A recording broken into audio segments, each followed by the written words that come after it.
people of a certain generation, Sega's Sonic the Hedgehog and Nintendo's Mario will always be linked.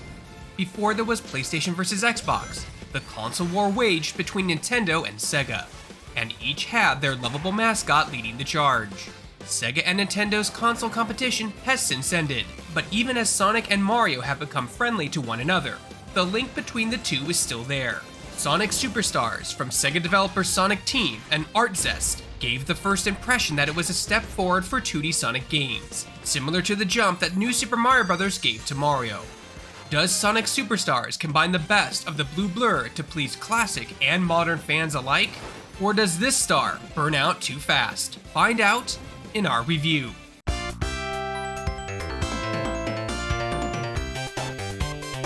Hey folks, if you enjoyed this video review, be sure to hit that like, subscribe, and notification button.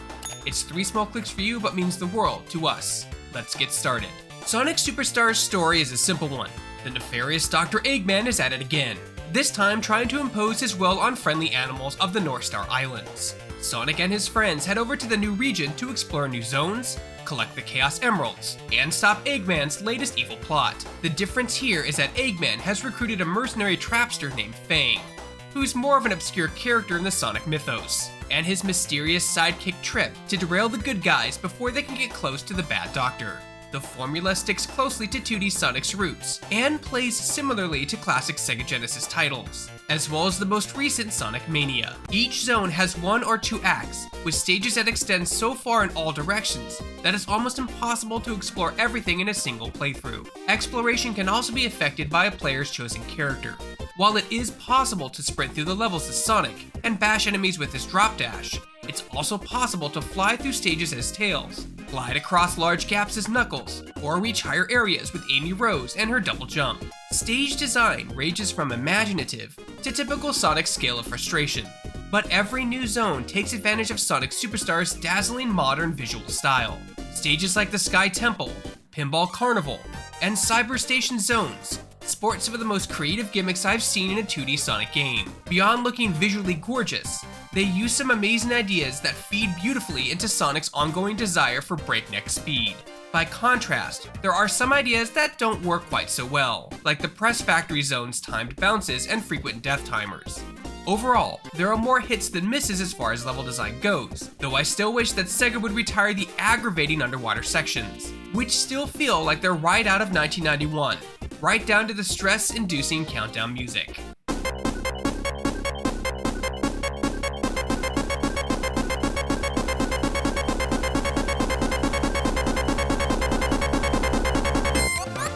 While it's fun to experience new stages in new ways with different characters, the catch is that players cannot switch characters on the fly.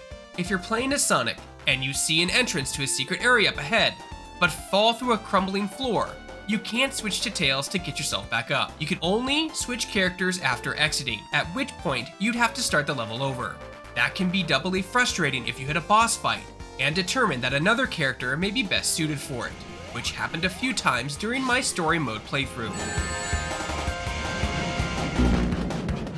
Secret areas pop up throughout each level and give players a chance to collect Chaos Emeralds beyond their story purpose. Chaos Emeralds also grant players new powers.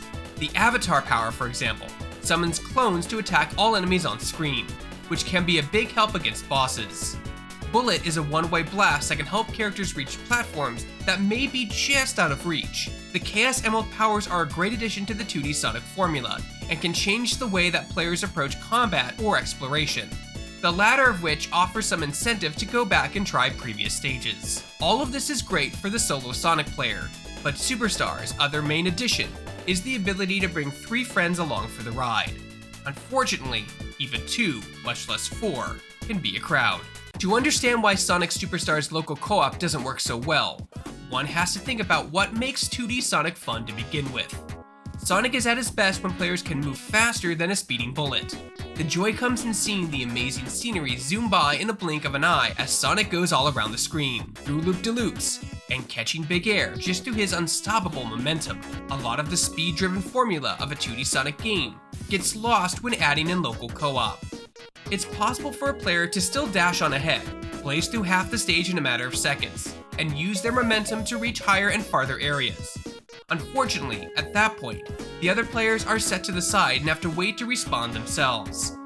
After this happens enough times, it's enough for players to wonder if they're even playing the game at all.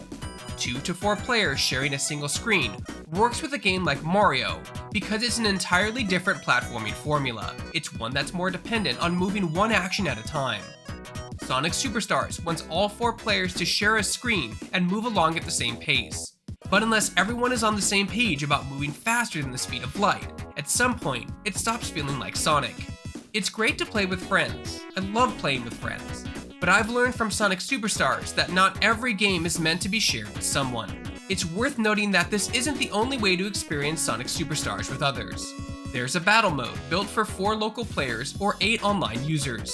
Here, players can take the role of a customizable robot and do their best to survive a variety of challenges. Whoever's left standing at the end is the winner. This is a fun diversion from the main story mode, but it doesn't feel like something that will have a lot of lasting appeal. That's too bad, because the story mode offers a lot of opportunities to collect shop tokens to purchase cosmetic for the battle mode mascots.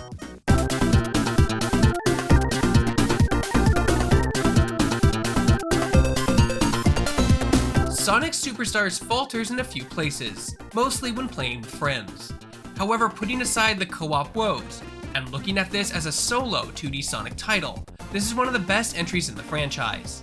The visual upgrade is phenomenal, allowing for more expressive characters, cooler stages, and a lot of interesting boss battles. Optimization can be an issue though, as even on the PlayStation 5, it took some time to load some of these stages. Once you're up and running though, there's still nothing quite like hitting supersonic speed and watching the world fly by. If Sonic Superstars is the future of the franchise, then it's bright enough that the blue hedgehog will have to wear shades. Hey folks, if you enjoyed this video review, be sure to hit that like, subscribe, notification button. It's 3 small clicks for you, but means the world to us. For more video reviews and everything else gaming related, you're already in the right place. You're on Shacknews.com.